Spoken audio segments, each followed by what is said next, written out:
नमस्कार। नमस्कार। मैं जनमत न्यूज़ चैनल से editor in chief PD Soni, और आज हम चुनावी चर्चा पर चुनावी चकल्लस में श्री रमेश श्रीवास्तव जी मामा जी बात कर रहे हैं, जो दीनदयाल के निवासी हैं। क्या चुनावी माहौल है और क्या मुद्दे हैं? चुनावी मुद्दे दीनदयाल नगर पिछले 18 साल से विकास नहीं हुआ है।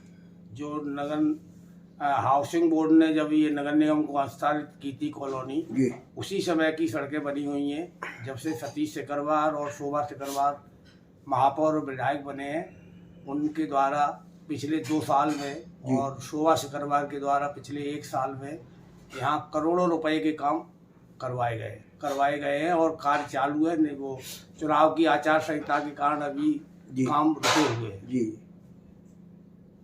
तो यानी अब जो ऐसा बीजेपी सरकार यहाँ है मध्य प्रदेश में, है ना, स्थानीय स्तर पर तो महापौर जी का काम चल रहा है, लेकिन जो स्थानीय स्तर पर क्या सरकार बदलनी चाहिए कि यही रहनी चाहिए? बदलना चाहिए। ये बीजेपी की सरकार 18 साल से विकास के नाम पे जो काम कर रही है, ये अपने कार्यकर्ताओं का और अपने विकास के अलावा इनको कोई लेना देना नहीं है।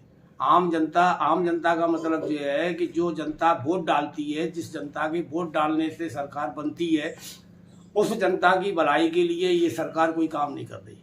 लेकिन शिवराज सिंह ने तो जो बताती है बीजेपी, इसका रिकॉर्ड खूब पीटती है कि 1700 कुछ योजनाएं हमने लागू की हैं। अरे योजनाएं धरातल पे केवल वही योजनाएं लागू हैं जिनसे हमको वोट प्राप्त हो सकता है। लाडली बहना योजना है, व्यक्तिगत वोट के लिए है। आज आदमी सीवर दीनदयाल नगर में वार्ड नंबर 18 में पेयजल की समस्या है, सीवर की समस्या है, सड़क की समस्या है, लाइट की समस्या है। ये जो समस्याएं हैं, इनके समाधान के लिए कोई काम ही नहीं हो रहा।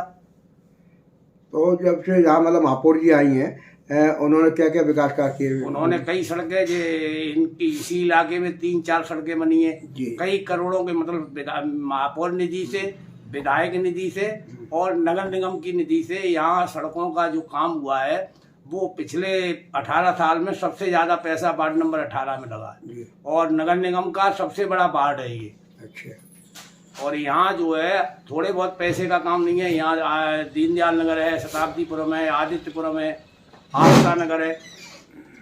तो ये पूरे इलाके जो है विकास के लिए तरस रहे हैं यहाँ, और विकास के नाम पे जो है, जो भी वार्ड नंबर 18 में अभी तक 3 पार्षद जो है बने हैं बीजेपी के, और तीनों पार्षद जो है अकर्मण्य साबित हुए हैं।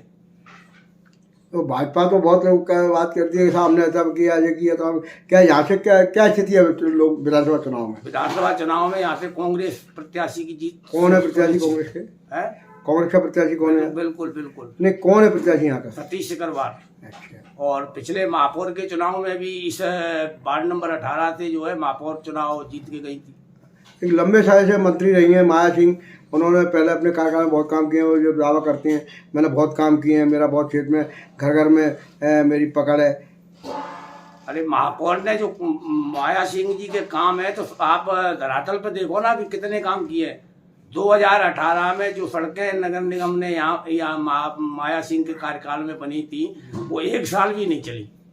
कई काम तो ऐसे हैं कि जो काम हुए ही नहीं है और उनके पेमेंट ठेकेदारों को कर दिए गए। उनके प्रधानमंत्री कह रहे भ्रष्टाचार मुक्त भारत चाहिए हमें, और उसका नारा लगाती है बीजेपी से बड़ी कोई भ्रष्ट पार्टी है जिसके विधायक 40% कमीशन ले रहे हों विधायक निधि पे?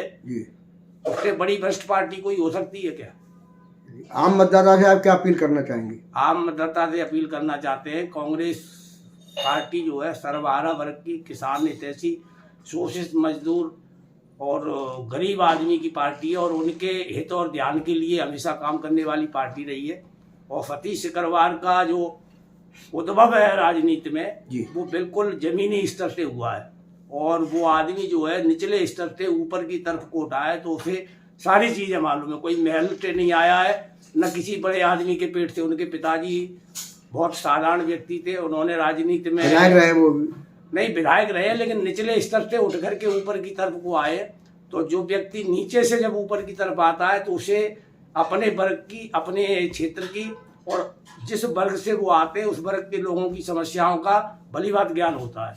और आम जो मतदाता से क्या अपील करना चाहेंगे आप? अपील मतदाता से यही है हमारी कि इस 17 तारीख के आम चुनाव में जो है कांग्रेस पार्टी को सतीश सिकरवार को भारी वोट दे करके भारी बहुमत से विजयी बनाए।